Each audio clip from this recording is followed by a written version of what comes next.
Isang mapagpalang araw sa inyong lahat mga kalingap. Bahay ni Dara uumpisahan ng gawin, tiningnan na nga ng gagawa ng bahay ang lugar ni Dara. Sinabi ng gagawa ng bahay na napakalayo ng lugar nila.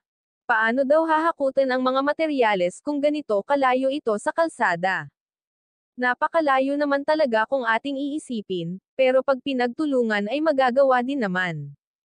Gusto sana ni Kalingap Rab ibili si Dara ng lote malapit sa kalsada. Kaso ayaw talaga ni Dara na malapit siya ng kalsada. Ayaw kasi niya ng masyado maraming kapitbahay, gusto niya solo lang niya at makapagtanim-tanim siya ng gulay. Kailangan na kasi na mapabahayan na si Dara para maging maayos na ang kanilang tinitirahan para safe na silang dalawa ng kapatid niya. Iyan naman palagi ang dinadalanggan ng karamihan ang mapagawaan na sila ng bahay at maging maayos ang kalagayan ng magkapatid. Lalong-lalo na sa gabi at silang dalawang lang at wala silang kasama. Lalong-lalo na ang kapatid niyang si Bea na naghihintay kay Dara hanggang gabi at wala itong kasama. Kaya pipilitin ng mga karpentero na magawa ang bahay ni Dara kahit pa nga napakalayo ng paghahakutin ng mga materyales. Masayang-masaya si Dara nang makita ang mga karpintero.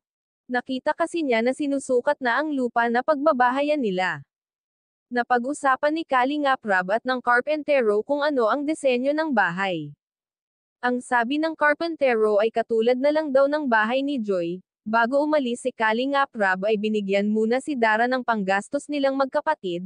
Gabi na nga nang umalis ang team Kalingap sa bahay nila Dara. Halos hindi na nila makita ang daan. Bago tayo magtapos, huwag natin kalimutan suportahan ang ama ng Kalingap na si Val Santos Matubang at si Kalingap Rab. Hanggang dito na lang ang update ko mga ka-viewers. Maraming salamat at God bless sa inyong lahat.